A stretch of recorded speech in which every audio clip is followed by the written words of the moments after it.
आज़मीन हज की रवानगी का सिलसिला शुरू हो गया है। नांदेड़ के 76 आज़मीन का काफिला मुंबई के लिए रवाना हुआ।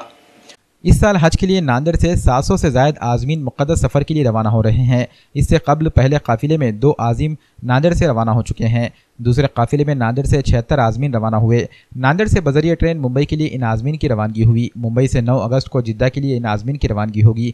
नांदेड़ के रेलवे स्टेशन पर आज़मीन को विदा करने के लिए आज़मीन के रिश्तेदारों के साथ साथ दोस्त व अहबाब भी मौजूद थे। आज़मीन की रहनुमाई और उनकी मदद के लिए खिदमत हुज्जाज कमेटी नांदेड़ और खादिम हुज्जाज ट्रस्ट नांदेड़ के जिम्मेदारान मौजूद थे।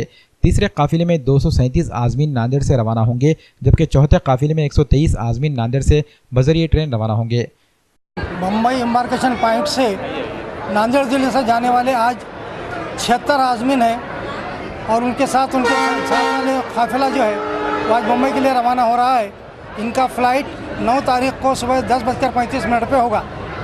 खिदमत हुज्जाज कमेटी नांदेड़ और खादिम हुज्जाज ट्रस्ट नांदेड़ की जानिब से तमाम जो है तो हमारे वर्कर्स जो है यहाँ हाजियों को मदद करने के लिए आए हैं और तमाम हाजियों को मुबारकबाद देकर उनको हमारे लिए दुआ करने के लिए कह रहे हैं।